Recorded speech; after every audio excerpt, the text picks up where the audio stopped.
everyone, I'm Cassidy Jensen, a licensed professional counselor. And I'm Grace Allspaw, a licensed marriage and family therapist. And we are both owners of our own therapy practices and passionate about the world of therapy. This is Two View Therapy, the podcast, a show where we will explore popular shows, hot topics in today's culture, relational struggles, and family dynamics.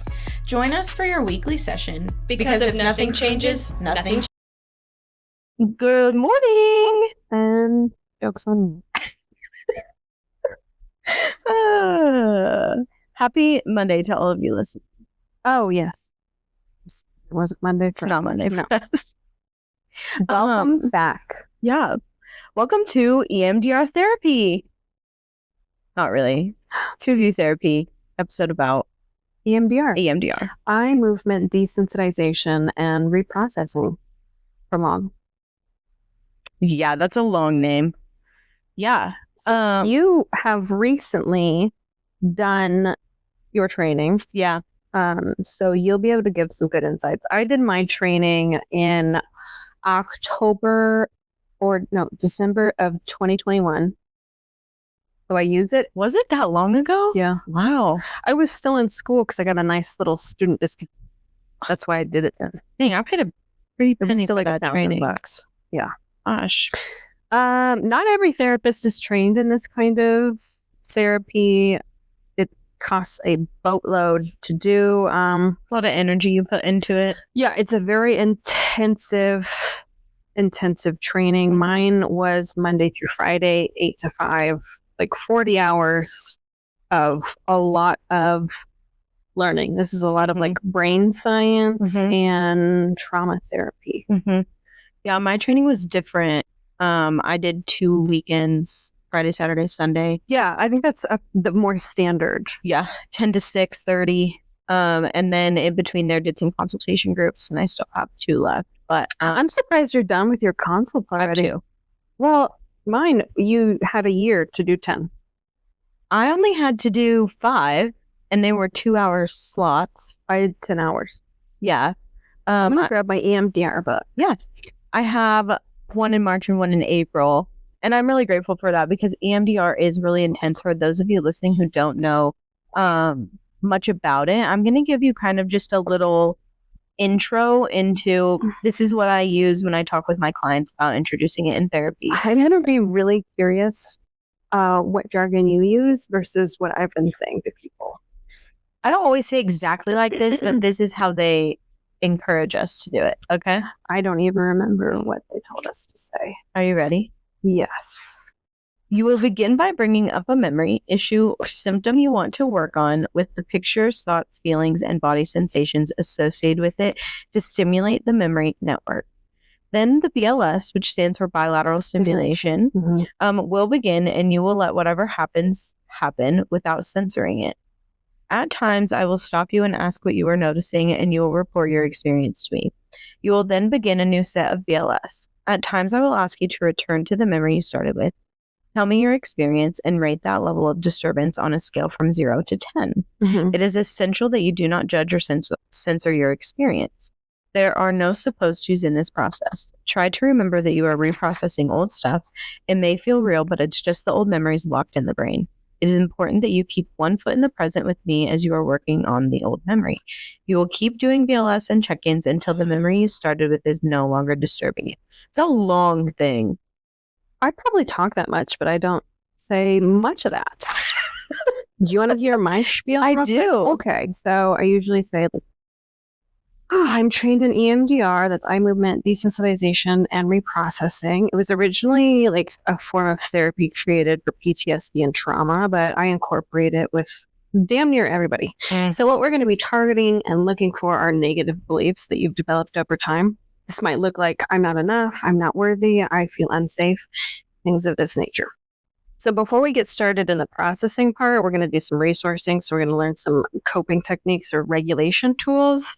So when it feels intense in session, we can take a moment to kind of come back down. And I don't want you feeling like unzipped when you leave the office. Also, at any point, like, you are the captain of this ship and you can tell me to stop and we will stop. And then we will regroup and do some resourcing. So EMDR, we're going to take that negative belief. We're going to kind of fluff it out and figure out when you started noticing that that was a belief, when you started feeling like that was a thing.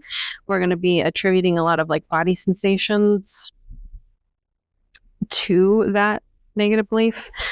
And I always bring it back to REM sleep. Our brain is making these random connections that don't seem to be making any sense. With the bilateral stimulation, when we think back to that event, your brain's going to be trying to make these connections and make sense of the negative belief. And while we're doing BLS, you're going to start noticing and making these connections and feeling body sensations. And then that's way better than what I've been. Well, then I was gonna say, and then towards the end of that, when we feel like we've processed it enough and it kind of makes more sense and there's nothing left, we're going to implement a positive belief or something you'd rather associate with that event. So when you think back to it, it's got more of a neutral or positive connotation. And during this time, you're not going to get a lot of feedback from me. I'm going to have you hold these buzzies, and they're going to alternate buzzing for like 20 seconds. And then I'm going to say, what do you notice? And then after you give whatever you notice, I'm just going to say, let's go with that. We're not going to have a lot of time to chat because I want you to be in that. That's way better. Can you write that down for me? And you might notice that you will, I always say, like, continue to bake afterwards. So that night later, like, you might have some weird dream that still somehow connects to it. So journal it or bring it back up and we can pick up where we left off if we need to.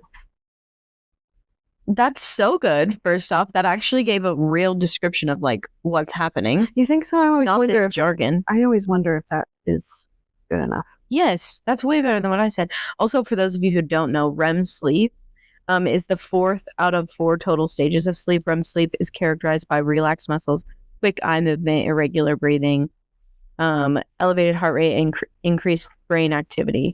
Most adults need about 2 hours of REM sleep each night. There's a heavy connection between REM sleep and EMDR. Basically, you're creating REM sleep while you're awake is like the most basic way to say that. But I've seen too, like 1 hour of EMDR therapy is like equivalent to 5 hours of talk therapy. Yeah, it's much, you can do more work with less time. Yes. Yeah. With that being said, EMDR is not like you come in your We're not first just gonna session. bang it out. Like, No. I feel like there's a lot of prep work. And when I started, I feel like I got stuck in the prep a lot. That's like as far as I Me did. too. I just did prep. And then I didn't want to like actually do. Is it considered phase 4? Desensitization? Yes, it is. So there's 4 stages of EMDR therapy. Number 1 is history taking. So you're discussing. You have 4 stages? I have 8. Oh, I have What did I just say? phases. I have 3 stages and 8 phases. What are your stages? Stage 1, case conceptualization, which includes phase 2 and 3, which is stabilization and treatment planning and resourcing. Stage 2 is processing, which includes activation, desensitization, installation, and a body scan. So also a jargon that we use a lot is collecting a SUD. So I ask clients a lot, and I do this throughout. Not even like I incorporate EMDR without clients know I'm doing Me too. EMDR. Yeah. But I would say like how distressed, how disturbing do you feel out of 10? 10 being like, wow, this is very intense. Worst. I just have people like check in. I think Yeah. often we don't check in. That's in my phase 1, history taking. Okay. So like trauma map with the SUDs, figuring out the presenting issue, light up the presenting issue. So within stage 1, there's 4 steps. Or phase 1, sorry. Phase 1, 4 steps. Does that make sense what I just said? Yeah, yours I think is different than mine. Interesting. There's several different companies that teach this. I have a client that I want to do some EMDR with that has some significant trauma history. And we've done some prep work of like, okay, here's your container, here's your safe space, that kind of thing, but not fully gotten into it yet. Yeah. And the last time I saw this client, there was some stuff going on. So I'm like, hey, what are you noticing in your body? Registering that. Okay. What negative belief do you have about yourself in this situation? Like, what would you like to believe? Doing that kind of thing. And even like, do you ever remember feeling like this before? Yeah. And then at the end, I said something like, okay, we just did the prep work for EMDR. Yeah. Basically. And the client was like, I wondered what you were doing. Yeah. Because it was different than my normal. How we'd go about it. Yeah. Yeah. Some people I will dive in with tappies, but I will just process body sensations. Yeah. I Yes. feel like I could show the buzzies. Yeah. Anyway, buzzies are just like two little things that you hold and they alternate buzzing. Oh, yeah. I will say, I've had a few clients who've come to me who've done EMDR.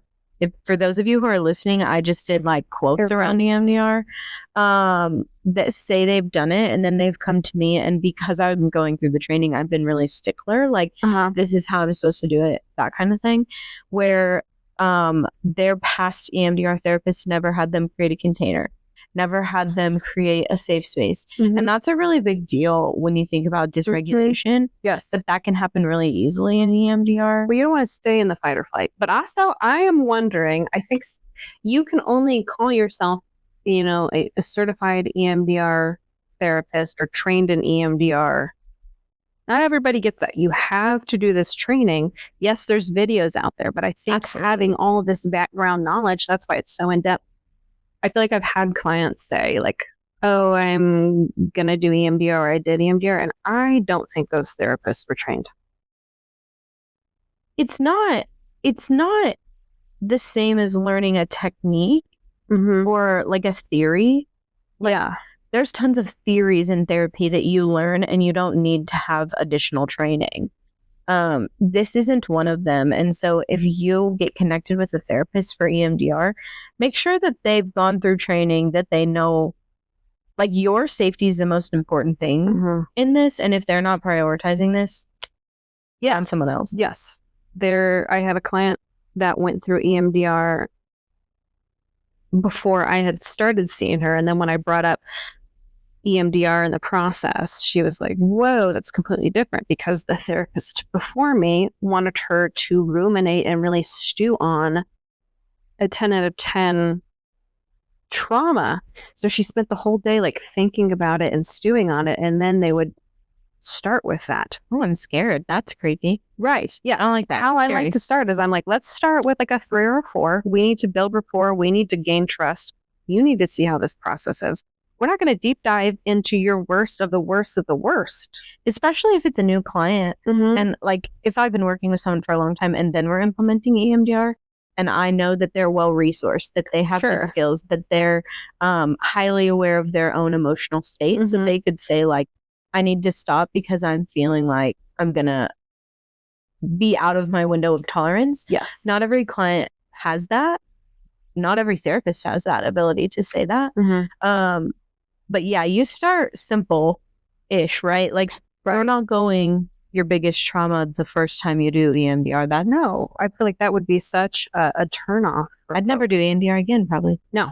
As the client. No, then they were scared to do so. Now, if there is some distress, I try to be mindful of that, but I also try to edge the client up, like, let's sit with that a little bit before you just automatically shut down. But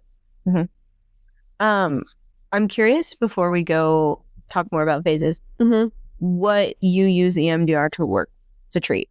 Like, what situations have you sat with clients that you're like, oh, this has worked for this or this?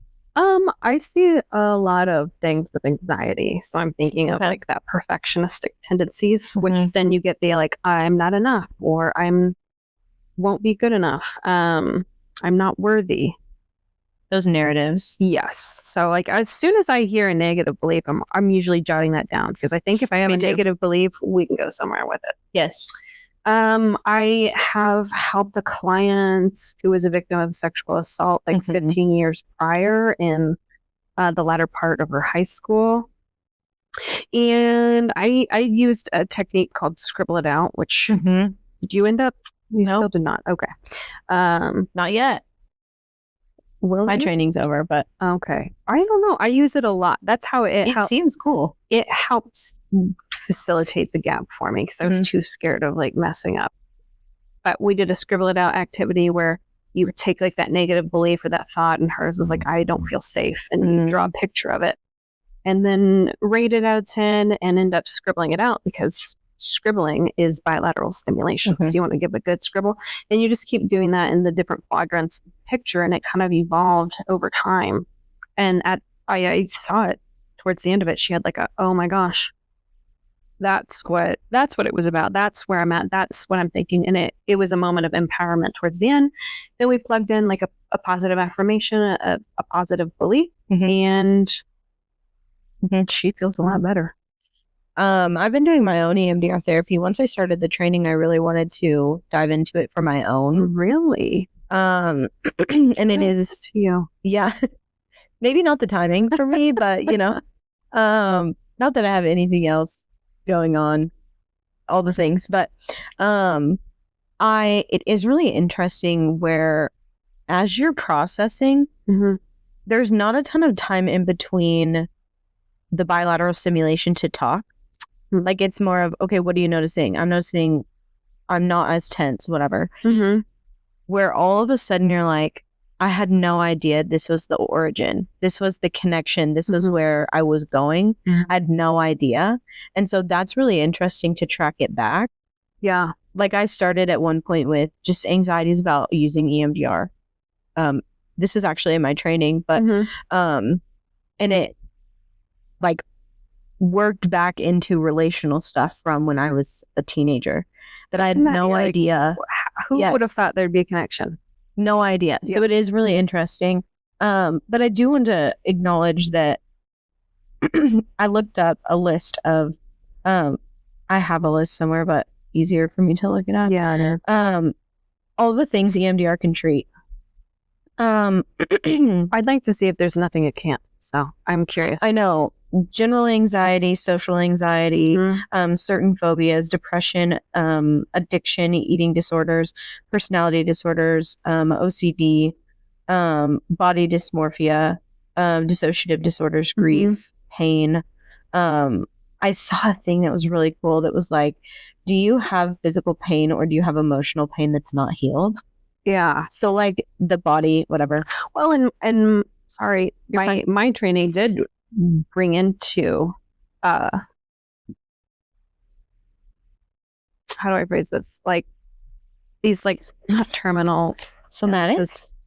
Yeah, I'm thinking like fibromyalgia or some like these pains. Oh yeah. We've really tucked away and suppressed a lot of feelings, so it's coming out physically. Body keeps the score. Yes. Okay. And treating some of those elements with EMDR. Yes. That's what I'm trying to say. Yes. It's really phenomenal. There's only 2 more on the list. Okay. Panic anxiety attacks and then performance anxiety. Okay. Yeah. And a lot of those. I also don't think it's limited to this. No. If there's a negative belief or something that you attribute to it, relational can be processed. Yes. Anything relational, anything work, any like just life experiences. These things listed, I view more as long-term difficulty. Like, eating disorders, that's not probably a one and done. Oh, this is limited, I think, to significant long-term things rather than significant short-term as well. Does that make sense? Yeah. So anybody probably could benefit from it. Anybody and everybody. Yeah. Really. There's a huge somatic piece. So understanding your body and mind and emotion connection.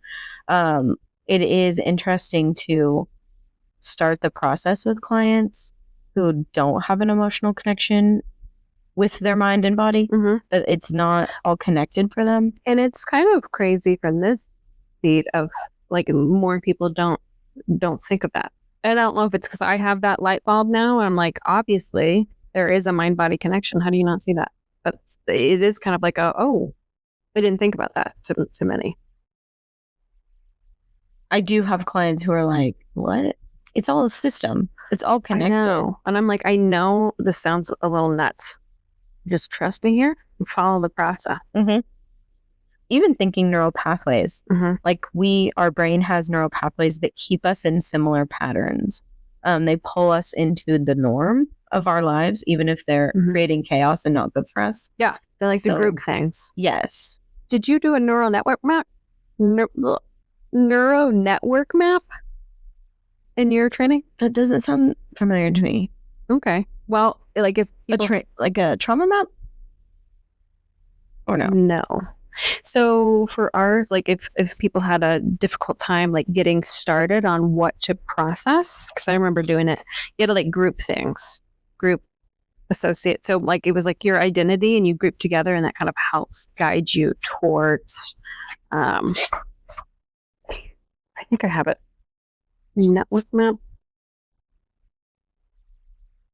Like you would group different ideas together, and then that would give you a starting place to target.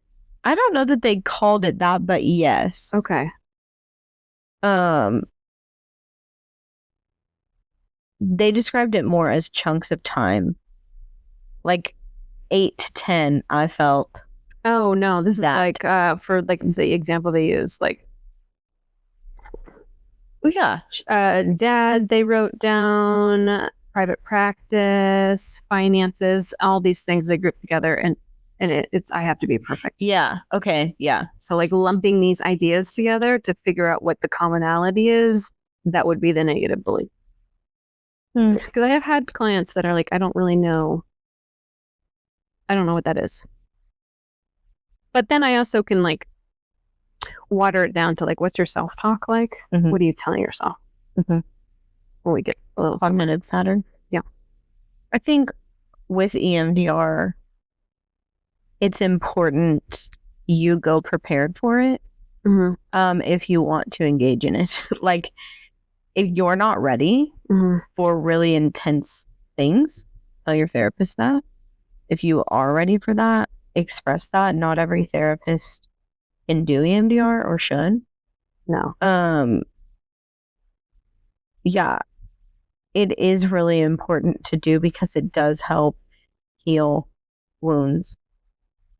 And I mean, you can do the same thing in talk therapy, just looks different. Yeah.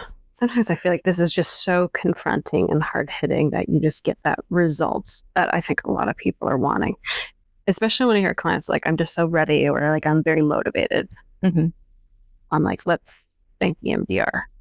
But there's those clients that I feel like they are not ready. So if they don't have the buy-in with the process, it's not going to really work. I feel like you have to be a little open. You have to want change. Yeah. Yeah, I could probably do EMDR with every client. Would it be beneficial or healthy for them? No. Mm-mm. But I do have very motivated clients who've used it, and even some of just like regulating through the BLS. Like, okay, go to your safe space. What are you feeling? Mm-hmm. Okay, if it's all good, we're going to start BLS. And then it'll stop when you're coming out of that. What are you noticing? Mm-hmm. I'm feeling more relaxed. I'm kind of want to smile. Okay, go with that. Like, let's do more of that. Mm-hmm. So even just the regulating piece can be really beneficial. Yeah. At a bare minimum, like with clients, I always say like, let's create a peaceful place that you can go check, because no matter where you're at, you can kind of visualize and go to a place that feels secure, peaceful, safe. You have a safe space? I do. Did you create one? Mm-hmm. I use one in my own therapy. Yeah, it's the beach. Oh, okay. Mine's a beach too. I always talk to clients. I'm like, I've created one. Like, I kind of talk about my experiences. Me too. During training, but when I talk about a peaceful place, I was like, name it. It can be creative or not. Mine's not. I call it Turtle Beach. Is there turtles on a beach? I think I just call it the beach. Yeah. Mine, I was wearing high top Converse. Sans, a nice fluffy, not fully white, a little like cornstarch color. Do you see yourself there? Yeah. Or your view of it? No, I'm there. I'm there in first person. So like, I'm there, but I don't see this. Like, I just see what I normally see. Yes, that's what I'm saying. Oh, okay, yeah. Okay. Yeah. No, like I feel the sand on my shoe. Yeah. I'm not wearing the right shoes. The sun is, like a warm blanket on my skin because I'm wearing a t-shirt. Wind slightly breezy. It smells salty because it's the sea. Mm-hmm. There's sea turtles that are glossy and Kelly green colored with some brown. The waves are rustling. You can hear voices but not make out what they're saying. I can hear laughter. Yes. Yeah. I don't know what they're laughing about, but I can hear it. Not really tasting anything. But I always tell clients, like, feel free to add a snack. I can't taste it, but I always, when my family goes to Florida, we always have Cubans on the beach. It's like there's a Cuban there. Cuban sandwich. Okay. Yeah. I was going to say, you can have a Cuban cigar. My container is my parents' sauna because I can never get the door open. I had a hard time with container. I felt like that one wasn't as relevant to me. So I ended up coming up with a bookcase. I can take the book. I love that. I can take the book or I can put it back. And I can see all the books, but I don't have to read them. I love that for you. Wait, why do I love that? One of the girls in my training, hers is an industrial toilet flushing. So like she puts the stuff in the toilet and then flushes it. Nice. How does she get it back? Which would be hard for me. I don't know. She's just got like a septic tank that she can go. Oh, I should ask. Yeah. Is all your stuff in a septic? Yeah, it's already hanging out. It's chilling. Yeah. Just percolating together. Yeah. Well, I think with EMDR, ultimately, it leads back to, in all ways, if nothing changes, nothing changes. Thanks for listening. We wanted to say thank you for listening today. You can find our Instagram at 2View Therapy and view our merchandise through our Etsy shop at 2View Therapy.